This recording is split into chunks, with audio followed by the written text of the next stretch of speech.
Shalom saudara sekalian, suatu hari saya melihat di tayangan televisi ada berita mengenai perkembangan teknologi militer yang mutakhir.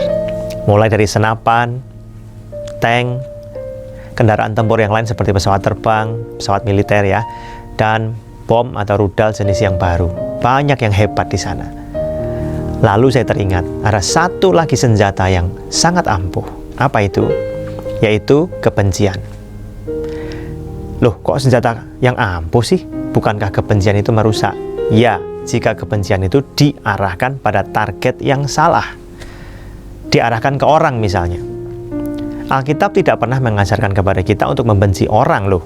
Alkitab mengajar kita untuk membenci dosa. Imamat pasal 19 ayat 17 berkata begini, "Janganlah engkau membenci saudaramu di dalam hatimu, tetapi engkau harus berterus terang menegur orang sesamamu, dan janganlah engkau mendatangkan dosa kepada dirimu karena dia."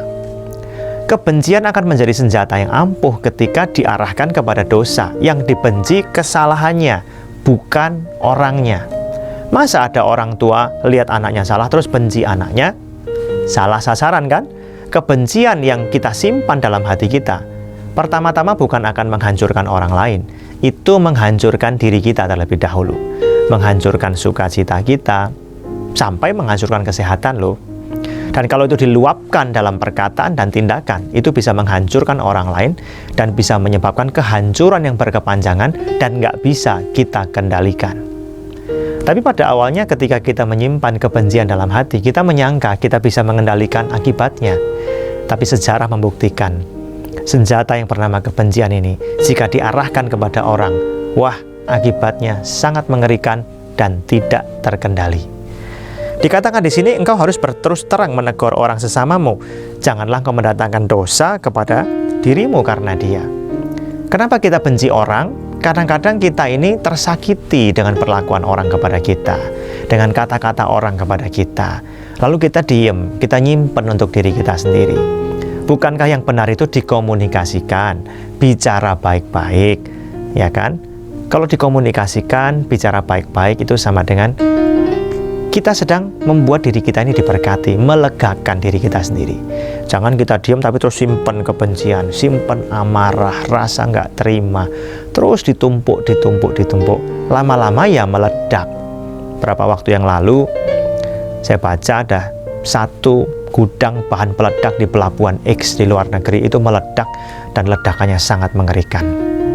Kenapa? Ya ditumpuk di situ. Akibatnya kerusakannya sangat-sangat parah dan menimbulkan korban jiwa yang banyak jumlahnya. Saudara sekalian, jangan simpen kebencian dalam hati kita, jangan arahkan kepada orang. Bencilah kesalahannya, dosanya. Contoh nih, misalnya kita punya anak kita belum bisa melakukan seperti yang kita lakukan, yang kita ajarkan. Ya jangan dibenci orangnya.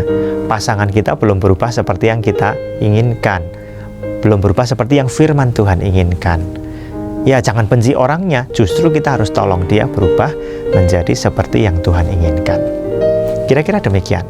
Ingat, kebencian akan jadi senjata yang ampuh ketika diarahkan pada sasaran yang benar. Jangan sampai kebencian itu menghancurkan diri kita sendiri. Tuhan memberkati.